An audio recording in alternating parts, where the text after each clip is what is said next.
오늘 우리에게 주신 하나님의 말씀은 시편 91편 1절에서 3절 말씀입니다. 시편 91편 1절에서 3절까지의 말씀.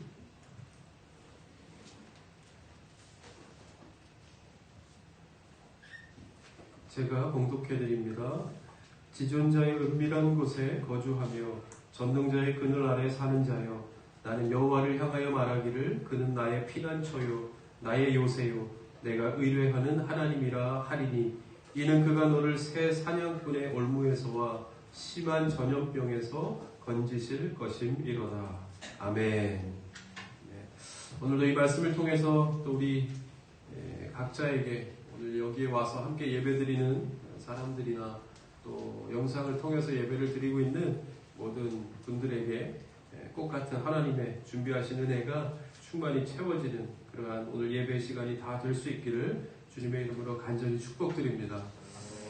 오늘도 사실 평소 때면은 이런도 나오면 아이고 걱정되고 그랬는데 오히려 이렇게 나오는 것이 이제는 또 다른 면에서의 걱정이 되는 듯한 느낌이 듭니다. 마스크도 잘 쓰시고 그렇게 하면서 우리 또 이렇게 주의를 지키기 위해서 함께 모인 오늘도 이 마음을 하나님께서 받아주셔서 말씀을 통해서 크신 은혜 주시기를 간절히 축복드립니다. 얼마 전 그 목회 데이터 연구소에서 발표한 코로나19 관련 개신교 교회에 대한 대상으로 해서 여론조사를 한 결과를 발표를 했는데, 그 보고서에 의하면 지난주 주일 예배 평소 교회 출석자 중에 57%가 교회에 가지 않았다고. 그러니까 평소에 늘 교회를 가던 사람들 중에 57%가 이번 코로나로 인해서 교회를 가지 않게 되었다고 그렇게 응답했습니다. 특별히 100명대 이하 교회의 출석률은 참석이 64%, 결석이 36%, 근데 1000명대 이상 교회는 참석이 32%, 불참이 68%. 뭔가 좀 의미하는 바가 있는 듯한 느낌이 들죠.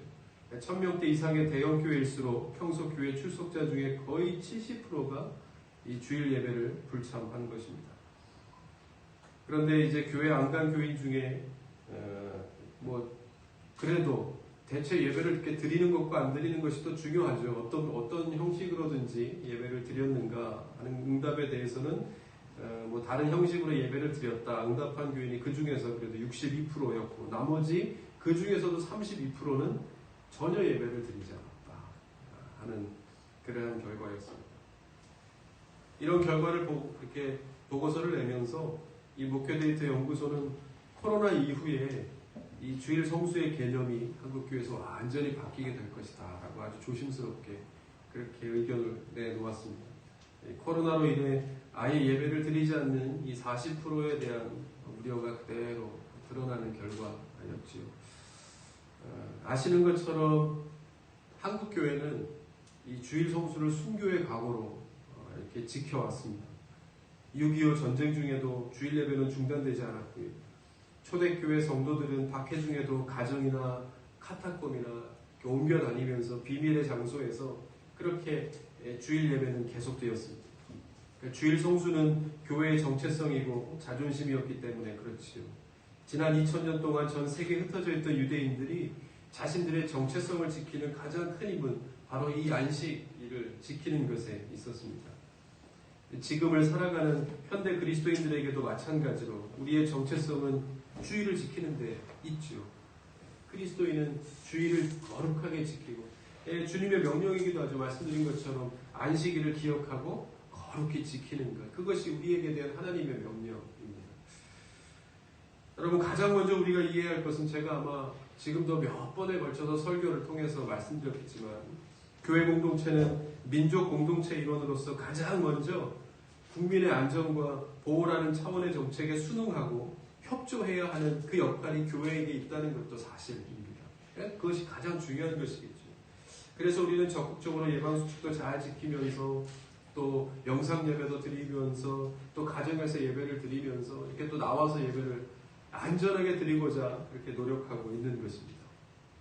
그러나 중요한 것은 이러한 일들로 인해서 우리들의 주일 성수의 신앙이 그러한 그 주일 성수에 대한 어떤 절실한 마음들이 훼손되어서는 안 된다 하는 겁니다. 그럼 어떻게 하란 말인가? 어떤 형태로든지 우리는 주일을 잘 지켜야 합니다. 어떻게 주일을 잘 지켜나갈 것인가? 예배당에 모일 수 없을지라도 주일은 잘 지켜져야 하죠.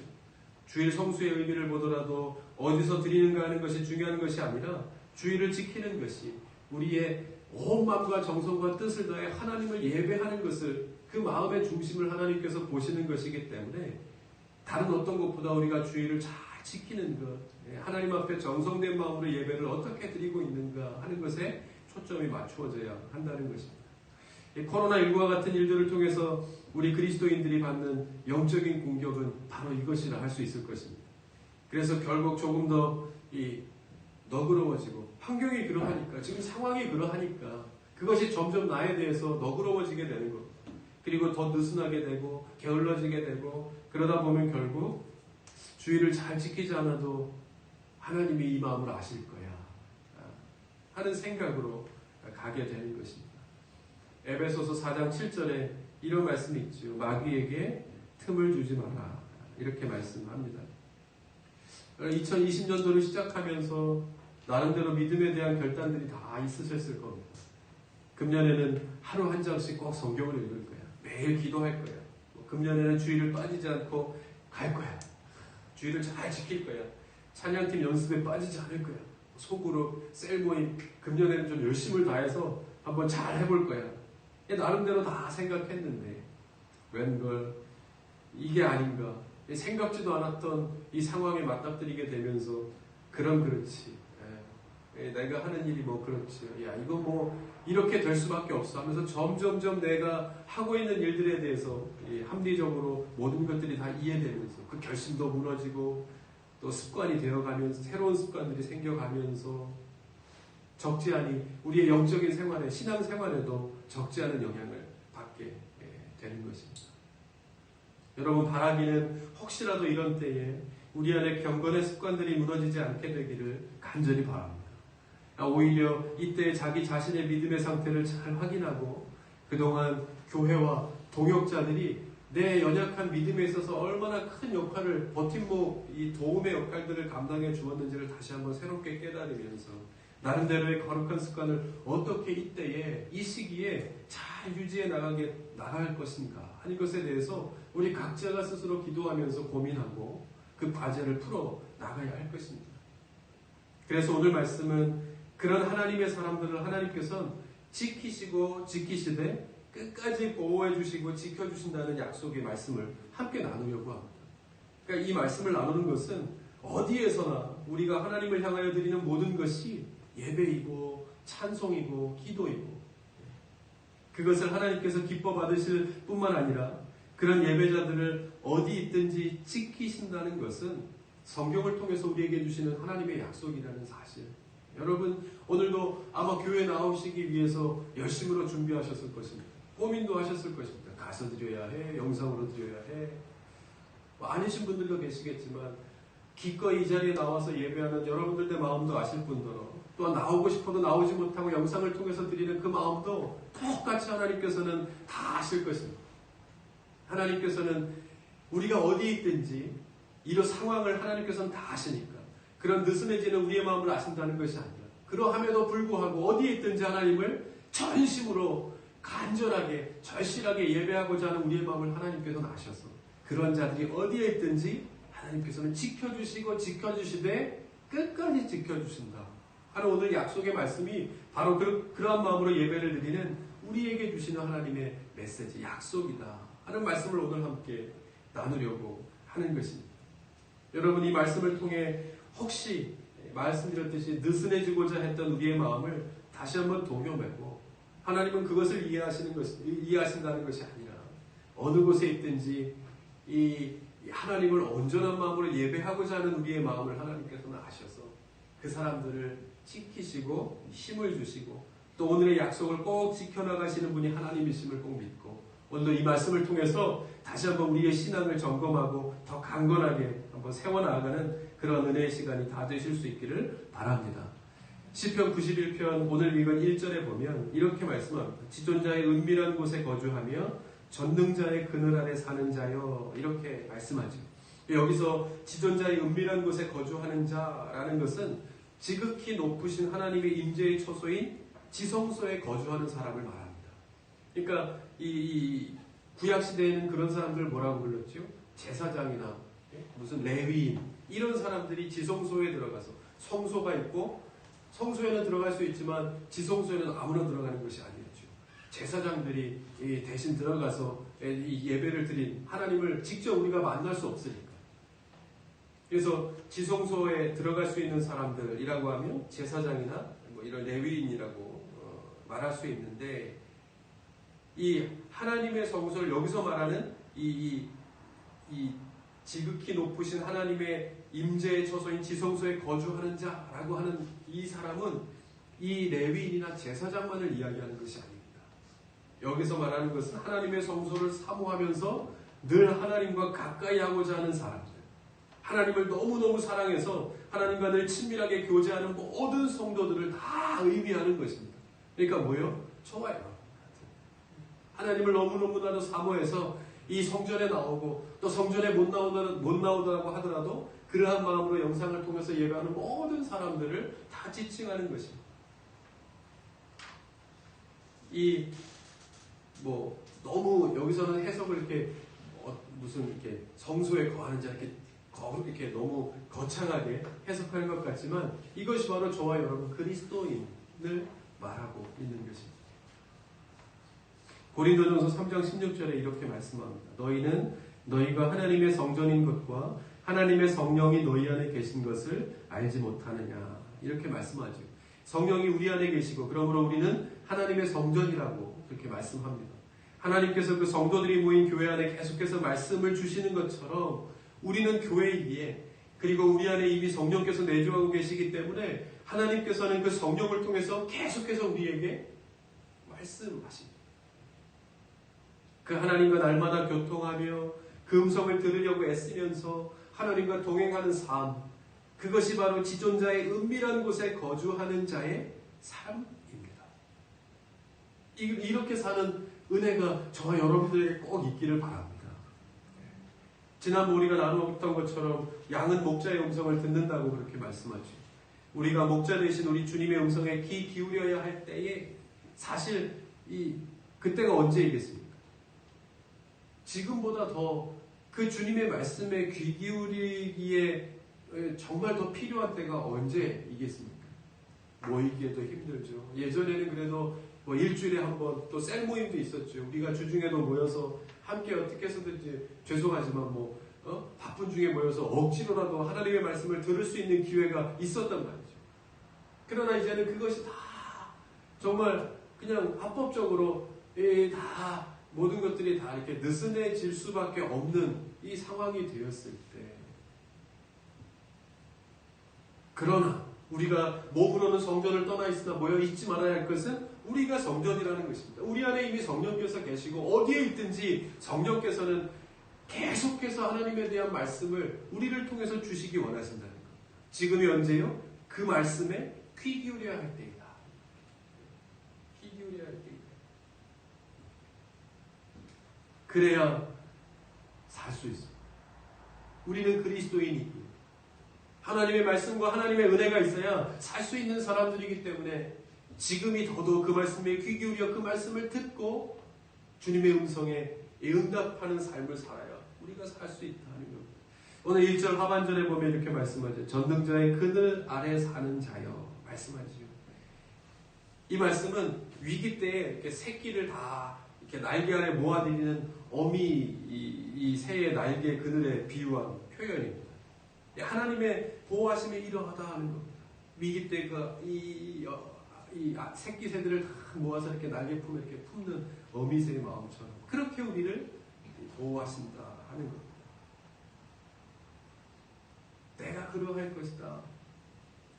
네가 어떤 위기에 처할지라도 너의 아버지 되신 하나님께서 마치 어미새가 목숨을 걸고 그 날개 아래 새끼들을 다 모아들여 보호하는 것과 같이 전능하신 하나님께서 너를 그렇게 한 사람 한 사람 늘 하나님의 말씀에 귀 기울이고 예배하면서 살고자 하는, 어디에 있든지 뭐이든지 뭐뭐이든지 어느 곳에 있든지 하나님을 기억하고 말씀으로 살고자 하는 모든 한 사람 한 사람을 하나님께서는 그렇게 지켜주신다.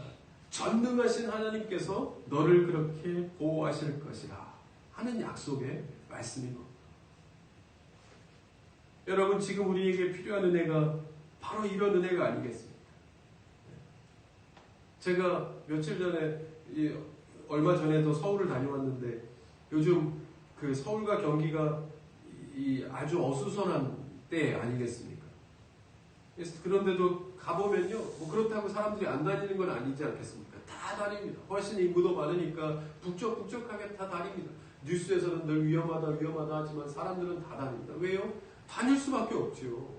예, 다 회사도 가야 하고 학교도 가야 하고 일상적인 생활은 유지되면서, 그러나 늘 불안한 거예요.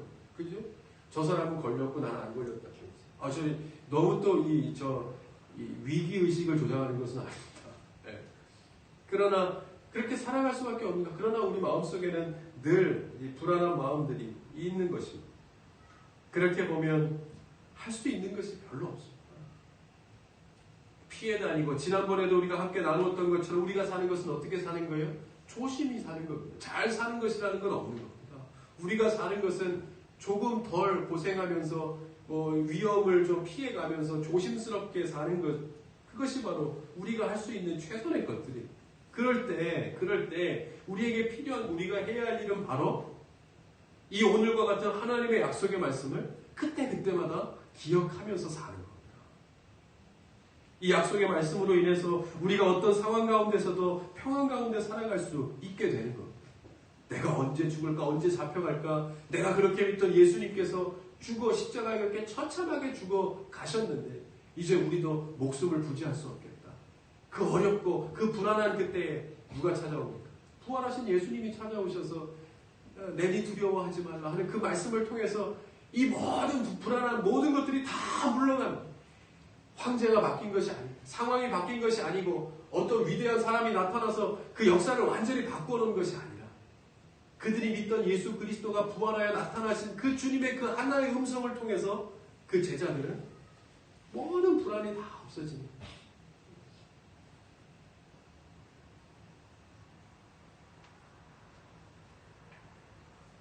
오늘 2절 말씀에 보면 이렇게 말씀하죠.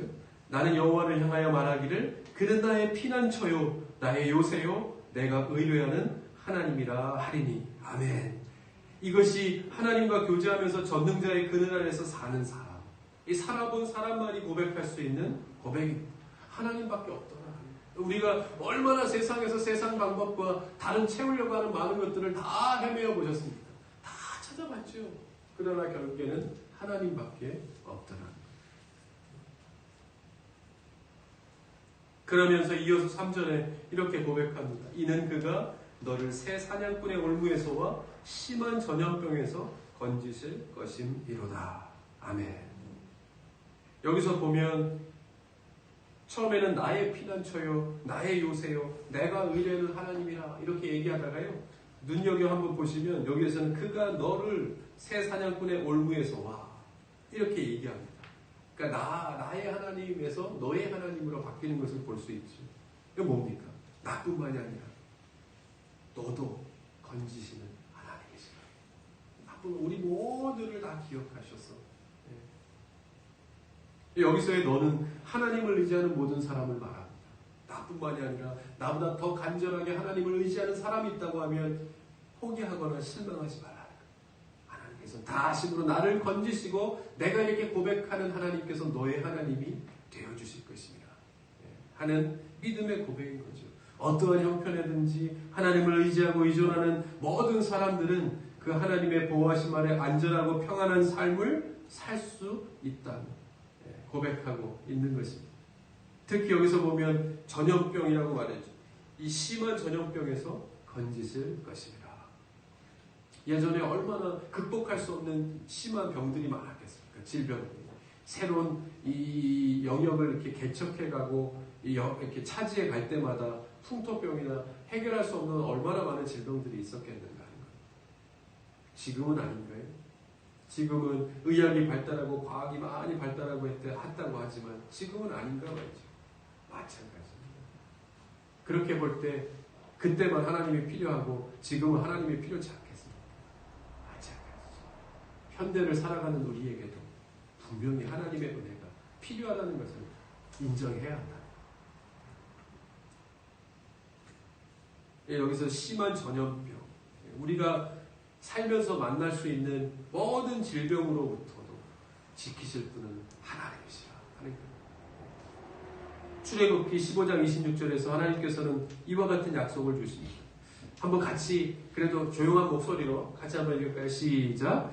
너희가 너희 하나님 나 여호와의 말을 들어 순종하고 내가 보기에 의를 행하며 내 계명에 귀를 기울이며 내 모든 규례를 지키면 내가 애굽 사람에게 내린 모든 질병 중 하나도 너희에게 내리지 아니하리니 나는 너희를 치료하는 여호와임이라. 아멘. 여호와 라파, 치료하시는 하나님이시라 하는 것. 오늘 말씀과 상통하는 말씀이기도 하죠. 여러분, 우리 교회가 이 작년에도 그러했고 금년에도 시작하면서 변함없이 이렇게 모토로 다 걸고 함께 기도하자 했던 것이 있습니다. 기억하시죠? 우리가 이 하나님 살아계심을 증거하는 교회가 되게 하옵소서. 하나님 살아계심을 증거하는 교회가 되게 하소서 하는 것이 우리의 표어입니다. 우리는 우리가 하나님을 절대적으로 의지할 때 분명히 하나님께서 하나님의 방법대로 우리를 인도하신다는 충분한 경험을 2019년도도 했고 2020년도도 지금도 마찬가지입니다. 건재하게 우리 교회가 세워져 가면서 하나님께서는 하나님을 끝까지 온전하게 붙드는 하나님의 성도와 교회를 이렇게 인도하신다는 충분한 경험을 해가고 있고 또 해왔습니다. 그 하나님의 은혜는 끝이 없죠. 한계가 없다는 겁니다. 그 하나님을 믿고 더 의지함으로 여러분 이 어려운 때에 더 깊은 하나님의 치료와 치유하심을 경험하는 저와 여러분 되실 수 있기를 바랍니다. 개인적으로도 가정으로도 또 우리의 삶 속에 우리 뭐 사업이나 우리가 계획하고 지금 열심으로 준비하는 모든 일들 가운데 그것이 꼭 낫고 치유되는 그러한 역사뿐만이 아니라 그 가운데 하나님의 만지심이 필요치 않은 것이 뭐가 있는가 말이죠. 그것을 우리가 한마음 한뜻으로 이 예배를 통해서 고백할 때 하나님께서는 분명 우리의 삶 가운데 꼭 필요한 하나님의 만지심과 여기서 이야기하셨던 약속하셨던 여호와 라파 치료하시는 치유하시는 만지시는 하나님의 은혜가 저와 여러분들에게 꼭 임하게 될 줄 믿습니다. 예. 여기서 우리가 보면 요전에 그 신천지 교인들이 뭐 그런 경우 있죠. 자신들은 코로나에 걸리지 않는다. 뭐 이렇게 하면서 그 부산 집화장인가요? 설교를 제가 들은 적이 있습니다. 그때 그 사람들이 그 이야기를 이렇게 들으면서 아멘 하면서 정말로 걸리지 않을 것만 같고 그 소리로는 정말 걸리지 않겠더라고요. 그래서 그 이야기를 이렇게 장면을 보면서 참 얼마나 어이가 없었는지 모릅니다.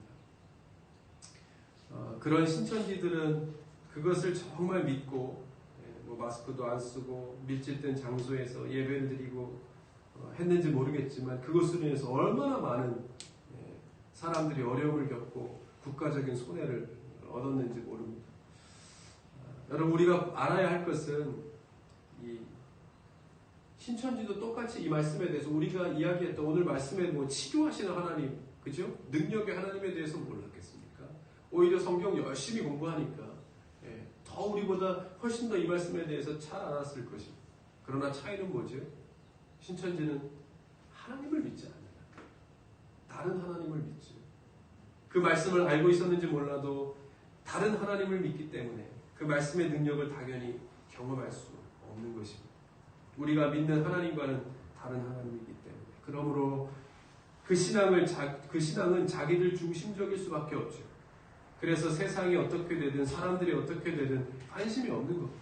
자기들의 이 공동체가 존속되는 것이 가장 중요한 것이기 때문에 그렇죠. 거기에서 가장 큰 차이가 나는 겁니다.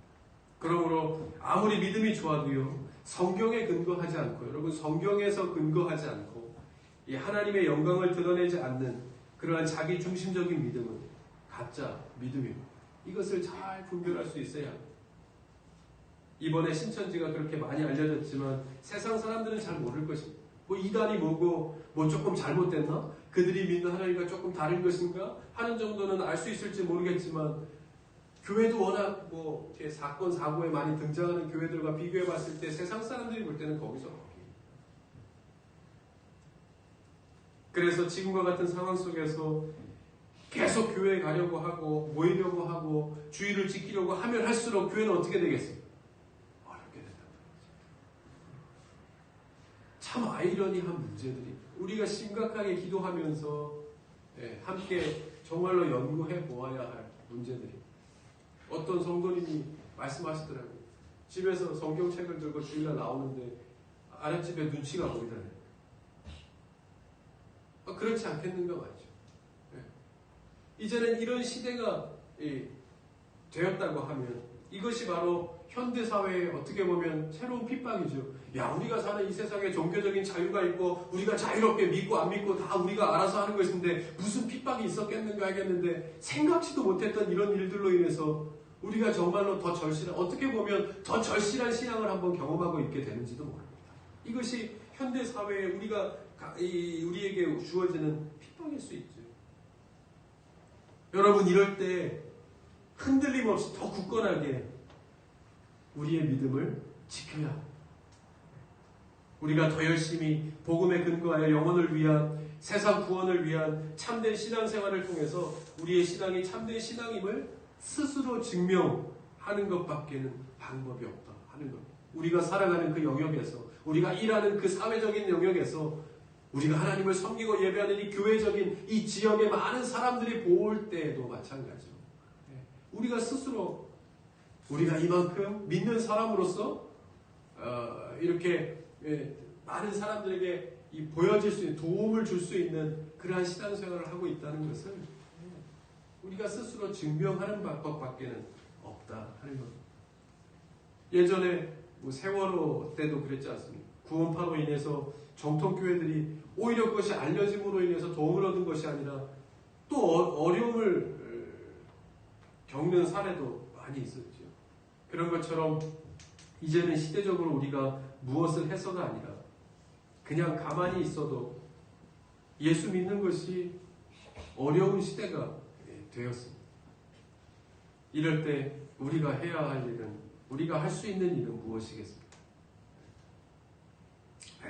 이럴 바에야 좀 다니지 마라. 기회는 이때다.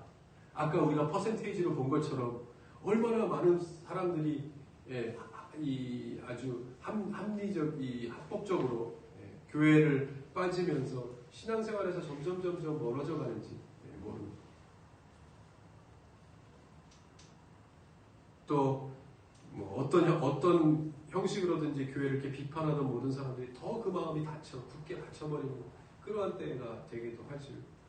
이럴 때 여러분, 이것이 이 시대에 우리에게 새롭게 주어지는 영적인 싸움이라는 사실을 분명히 알고 더 하나님 앞에 철저하게 회개하고 기도하면서 성도와 교회가 더 온전히 건강하게 세워져야 하는 때라는 사실을 기억할 수 있어야 합니다.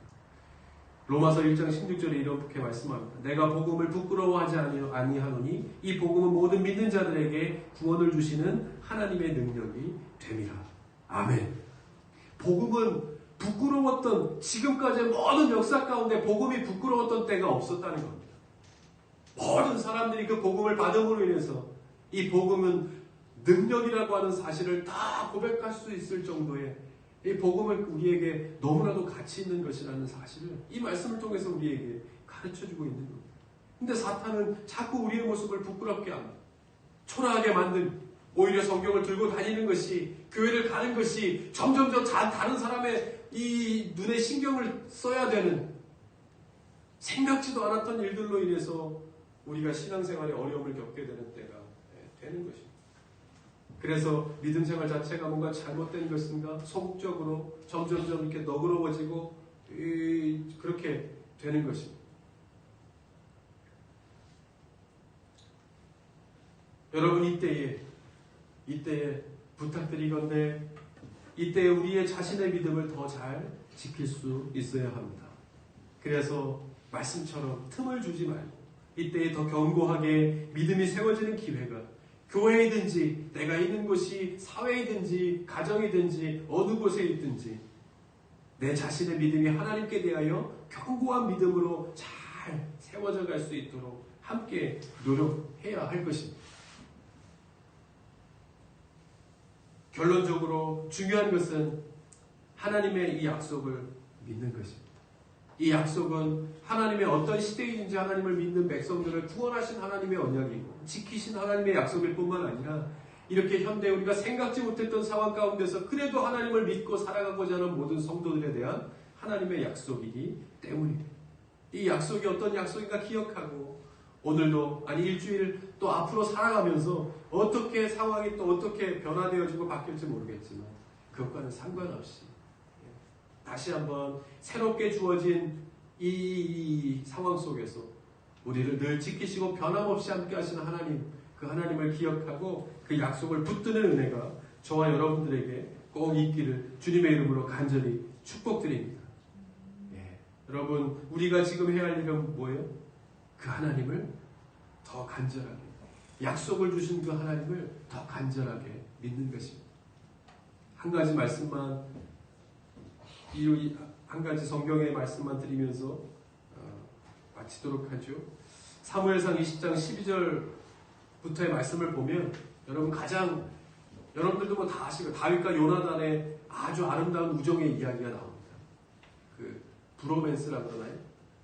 이 다윗과 요나단의 아주 아름다운 사랑 이야기가 나옵니다. 우정 이야기. 거기에 보면 제가 한번 읽어드릴게요. 요나단이 다윗에게 이르되 이스라엘의 하나님 여호와께서 증거하시거니와 내가 내일이나 모레 이맘때에 내 부친을 살펴서 너 다윗에게 대한 의향이 선하면 내게 보내어 내가 알게 하지 않겠느냐. 그러나 만일 내 부친이 너를 행하려 하거늘 내가 이 일을 내게 알게 하여 너를 보내어 평안히 가게 하지 아니하면 여호와께서 나 요나단에게 벌을 내리시고 또 내리시기를 원하노라.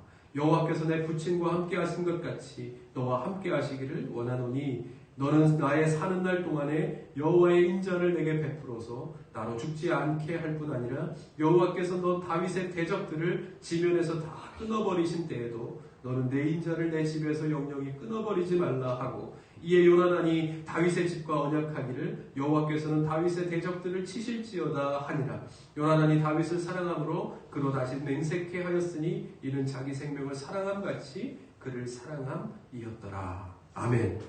말씀을 통해서 어떤 말씀인지는 대충 여러분들도 아시겠지만 다윗과 요나단이 이제는 헤어져야 할 때가 된 것입니다. 사울이 이제 다윗을 잡아 죽이려고 하니까 다윗을 떠나보내기 전에 요나단이 다시 한번 사울의 그 마음을 확인해 봅니다. 근데 아직도 사울의 마음이 풀리지 아니었으면 그냥 다윗을 떠나보내려고 해요. 그러나 다윗과 요나단이 이렇게 헤어질지라도 나중에라도 서로가 어떤 경우에서든지 이어질 때가 되면 서로가 서로의 우정을 잊지 말자 하는 아주 가슴 아픈 그러나 아름다운 그러한 장면이죠. 근데 여기서 그 우정에 대해서 잘 나타낸 이 구절에 보면 16절에 보면요. 언약이라는 단어가 있고 17절에 보면 맹세, 23절에 보면 언약을 말할 때 쓰는 표현, 42절에 맹세 이런 단어들이 나옵니다. 그러니까 사람과 사람과의 언약과 맹세가 어떠한 결과를 가져오는지에 대해서 잘 나타내준 말씀이라고 할 수 있죠. 이렇게 하고 헤어진 이 다윗과 요나단에게 어떠한 일이 벌어지는가. 여러분 이 맹세라고 하는 단어는요. 히브리어로 샤바라고 하는 것인데 목숨을 걸고 하는 약속을 말합니다. 목숨을 걸고 하는 약속. 어떻게 해서든지 지키겠다고 하는 그 마음들이 잘 드러나 있죠. 그래서 이 언약의 내용을 보면 훗날에 내가 왕이 되더라도 나를 죽이지 말며 나와 및 우리 후손들에게 인자를 베풀라 이렇게 말합니다. 그러니까 요나단이 다윗에게 부탁하는 것이죠. 이미 다윗이 왕이 될 줄 요나단은 왕이 될 인재인 줄 알아봤다는 거죠. 이때 언약은 정말 생명을 거는 언약이었는데 왜냐하면 요나단은 사울에게 그렇게 만약에 물어봤다가 다윗을 옹호하는 것인 줄 알면 요나단의 생명을 보존하기 어렵죠. 그러니까 정말로 목숨을 건 언약과 같았다 하는 것. 그런데 여기에서 아주 신기한 결과의 진리를 보게 됩니다. 이 언약을 하고 난 지 얼마 후에 요나단과 사울은 블레셋과의 전쟁에서 죽게 됩니다. 이때 요나단에게는 아들이 하나 있었는데 무비보셋이라고 하는 아들이 있었습니다. 근데 전쟁에서 죽게 되니까 이 소문이 쫙 퍼졌죠. 왕이 죽는다고 하는 것은 무엇이겠습니까? 나라가 망한다는 것이겠죠. 그러니까 이 소문을 듣고 그러면 이제는 그 블레셋이라고 하는 나라에서 막 쳐들어와서 이 왕가의 족속 저기를 다 멸할 거 아닙니까? 그러니까 그 요나단의 아들을 보고 있던 유모가 그 소문을 듣고 이 무비보셋을 데리고 안고 바로 도망을 칩니다. 그러니까 도망을 치다가 잘 났으면 좋은데 중간에 그 아이를 떨어뜨립니다. 근데 아이가 떨어지면서 이렇게 발이 부러지게 되는데 그래서 그때부터 이 두 다리를 못 쓰게 됩니다. 두 다리를 못 쓰는 이 무비보셋 이 아들이 살아서 어떻게 해서든지 어디서 이 유모를 통해서 살게 되었던 거죠. 이 전쟁이 다 끝나고 나서 몇 년 뒤에 누가 왕이 되지? 다윗이 이스라엘의 왕이 돼요. 다윗이 이스라엘의 왕이 돼서 가장 처음 한 일이 뭐냐면 요나단을 찾으라는 것이었어요. 내 친구 요나단을 찾으라. 요나단을 다 찾아. 아니면 없으면 요나단과 관련되어진 모든 사람들을 다 찾으라고 하라. 누굴 찾습니까? 무비보셋을 찾습니다. 무비보셋이 살아있다는 것을 알게 돼요. 데려오라. 무비보셋은 겁이 났죠. 아, 이제 죽었구나. 왜요? 왕이 바뀌게 되면 아까도 얘기했던 것처럼 이전의 왕이었던 그 왕가의 뭐라고 합니까?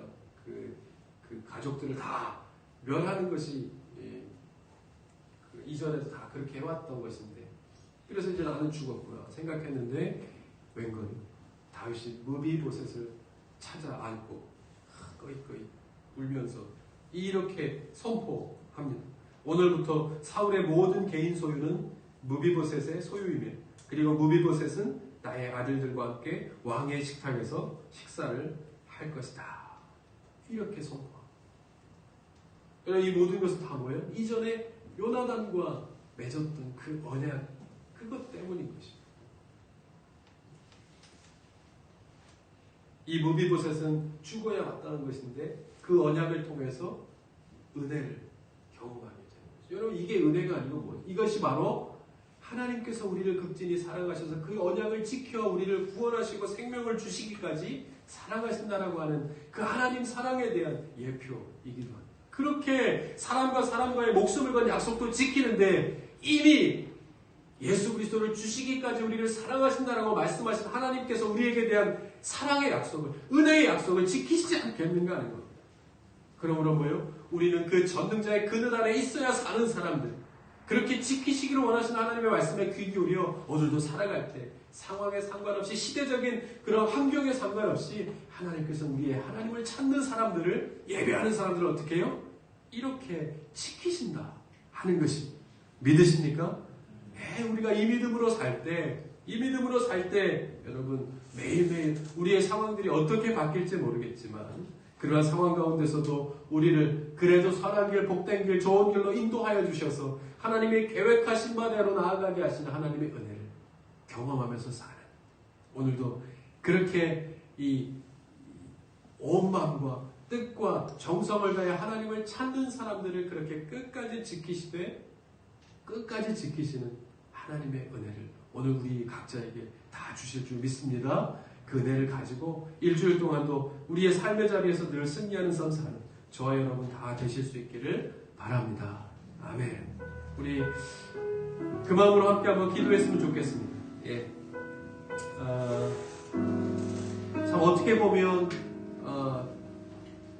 가슴 아픈 일들이기도 한데 우리가 모일 수 없고 각자 다 흩어져서 있는 자리에서 예배를 드리지만 그러함에 더 어떤 이전에 느끼지 못했던 소중함을 더 느낄 수 있는 때인지도 모릅니다.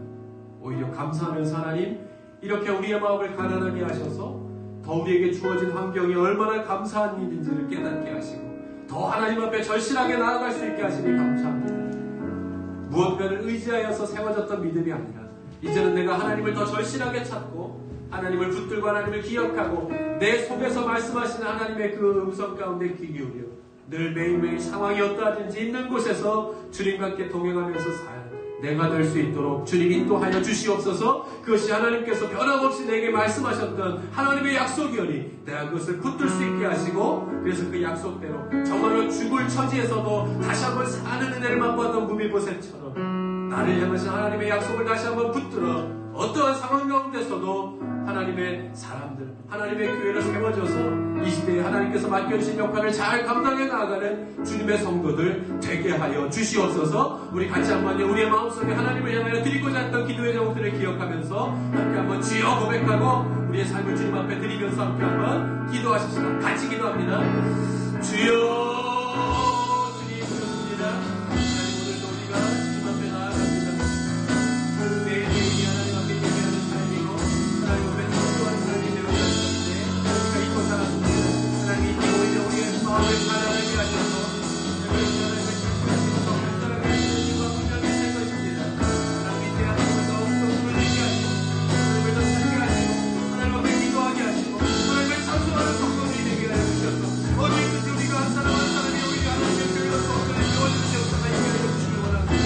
하나님, 그 학교이든지 직장이든지 가정이든지 어디에 있었든지 우리 한 사람 한 사람 우리 마음속에서 말씀하시는 하나님의 영성을 따라서 온전히 세워진 하나님의 성도들이 되게 하여 주시옵소서. 그래서 하나님 모든 것은 모든 것은 아무리 판단하지 못하는 것이 아니라 하나님 우리 한 사람 한 사람이 하나님의 온전한 성도들이 되어져서 하나님 이 시대에 하나님께서 부르신 가운데 온전히 살아가서 하나님의 은혜 가운데 하나님의 역사적인 부르신 가운데 온전히 쓰임받는 하나님의 성도들이 되게 하여 주시옵소서.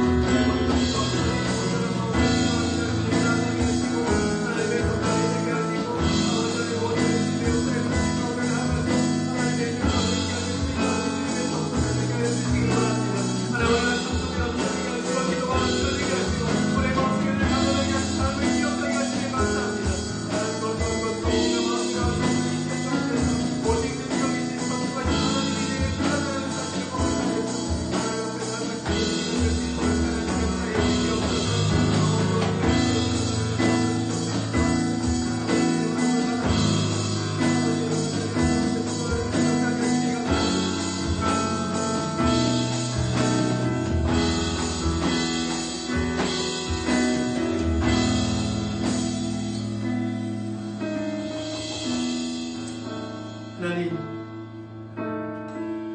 우리가 주님 앞에 나올 때마다 고백할 수 있는 것은 우리가 잊고 있었던 하나님의 은혜가 너무 많고, 그래서 우리가 다시 한번 이 세상을 믿음 가운데 살아갈 수 있음에 감사할 수 있는 그러한 마음들을 계속해서 우리에게 주심에 참 감사합니다.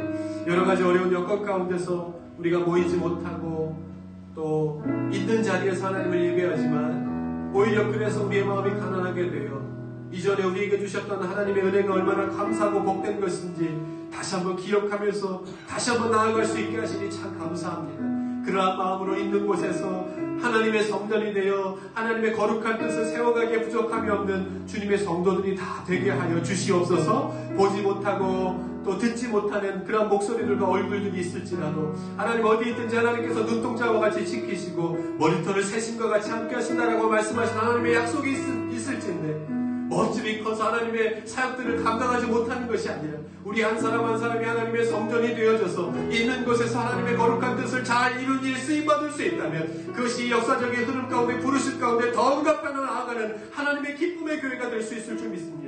하나님, 그러한 성도들이 되게 하여 주시옵소서. 그러한 가정들이 되어지고 그러한 교회들이 되어질 수 있도록 인도하여 주셔서 이때에 하나님께서 다시 한번 우리로 하여금 모여 기도하게 하시는 하나님의 뜻이 어디에 있는지 기억하고 기도하면서 찾아 나아갈 수 있는 하나님의 사람들이 다 될 수 있도록 주님 인도하여 주시옵소서. 아버지, 우리가 감당하는 것 또 살아가는 영역은 다 틀리지만 있는 곳에서 누구를 만나든지 어떤 일을 하든지 하나님께서 영육간의 강건함으로 지켜주시고 모든 일들 가운데 감사함이 넘치게 하시며 늘 우리의 마음속에 하나님께서 주시는 하나님의 은혜의 말씀들을 찾아 주님과 함께 동행하면서 그렇게 매일매일 하나님을 예배하는 예배자들이 하나님의 그늘 아래 살아간다는 사실을 잊지 않고 그렇게 평안한 삶 사는 주님의 성도들 다 되게 하여 주시옵소서. 다시 한번 간절히 바라옵기는 어디에 있든지 주님의 성도들의 사업을 지켜주시고 또한 모든 일들을 지켜주시고 하는 모든 일들 가운데 영육간의 강건함을 지켜주시사 모든 일들 가운데서 어려움이 있지만 주신 은혜로 산다 고백함이 입술을 통하여 떠나지 않는 고백이 될 수 있도록 인도하여 주셔서 함께 모여 하나님을 예배하는 날 속히 임하게 하여 주시며 그렇게 우리가 모일 때마다 기쁘고 어디든지 동일하게 주신 하나님의 은혜를 누리며 사는 주님의 성도들이 다 되게 하여 주옵소서. 이제는 우리 주 예수 그리스도의 은혜와 아버지 하나님의 극진하신 사랑하심과 성령님의 감화감동 역사 충만하심이 오늘도 있는 자리에서 하나님을 예배합니다. 우리 각자가 하나님께서 부르신 성전인 것을 잊지 않고 있는 자리에서 온 마음과 뜻과 정성을 다해 하나님을 예배하면서 이 시대적인 부르심 가운데 나아가 있는 자리에서 작고 큰 하나님의 사역들을 잘 감당하며 사는 주님의 성도들 다 되게 하여 주옵소서. 소원하고 돌아가는 주의 성도들 위해 이제로부터 영원까지 함께 하시옵기를 간절히 축원하옵나이다. 아멘.